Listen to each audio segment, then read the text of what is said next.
مولانا صاحب سے یہ پوچھنا تھا کہ ختم شریف کے بارے میں پوچھنا تھا کہ وہ جائز ہے کہ نہیں ہے؟ جی ختم کے بارے میں پوچھ رہی ہیں بہن ریحانہ کہ ختم دلانا جائز ہے یا نہیں؟ جی بالکل. ختم شریف میں سے رہنا اتنی بات تو میری بہن ٹھیک ہے کہ جو مر چکا آدمی اس کے لیے دعا کرنا، اس کی بخش کے لیے کچھ نہ کچھ کوشش کرنی، خیرات کرنی، قرآن مجید بھی پڑھ کر آپ اگر بخشتی ہیں ٹھیک ہے، وہ بھی کئی عالم کہتے ہیں، یہ کوئی بات نہیں ہے، اس میں کوئی حرج نہیں.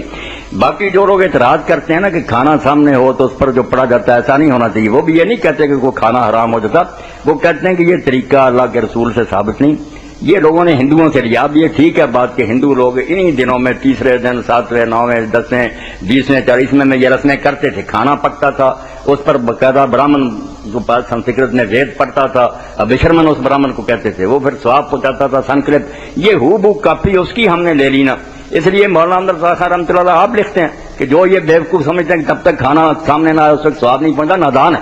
کھانا الگ دو، قرآن الگ پڑھتے، الحجت الفایا ان کا رسالہ. تو اس لیے ہندوؤں کی مشابہت ختم کرنے کے لیے کچھ نیک لوگوں نے کہا کہ تمہارا مقصد ثواب پہنچانا ہی ہے نا، اگر الگ قرآن پڑھ کر وہ بخش دو گے وہ نہیں پہنچے گا. کھانا الگ کسی مسکین کو، یہ طریقہ جو ہندوؤں والا تم نے اپنایا کہ وید چھوڑ دیا اس کی جب قرآن لگے، رسم وہی ہے کہ کھانا سامنے پڑا. یہ آپ ہندوؤں کو ملیں، ان کی کتابیں اگر آپ کو ملیں دیکھ لیں، بالکل یہی رسم ہے. اور دین اس کا دشمن ہے کہ جو رسم کافر کی ہو ہم اس کی نقل نہیں کر سکتے. اور اسی لیے امام ابو حنیفہ رحمۃ اللہ علیہ فرماتے ہیں اگر کوئی شخص نماز میں قرآن مجید کھول کر ہاتھ میں لے اور پڑھے، جیسے یہ اہل حدیث حضرات کی، وہ کہتے ہیں نماز باطل ہو جاتی. لوگوں نے کہا نماز اور قرآن باطل کیوں ہوگی؟ فرمایا تشبہ اہل کتاب کے ساتھ. عیسائیوں کے پادری اور یہودیوں کے جو ہے نا پریسٹ، وہ بعد کے وقت بائبل ہاتھ میں لیتے ہیں، اس لیے نقل ہوگی. نقل میری بہن اتنی بری ہے کفار کی کہ اللہ کے رسول نے فرمایا یہ عاشورے کا روزہ اکیلا نہ رکھو، یہ یہودی رکھتے ہیں، ایک اور اس کے ساتھ میں رہو. تو ہمیں یہ ہدایت ہے کہ جہاں تک ہو سکے ہم کفار کے طریقہ سے نفرت کریں. اس لیے ایک بات نیک لوگ بیچارے یہ کہتے ہیں وہ نہ ختم کے دشمن ہیں نہ قرآن پڑھنے کے.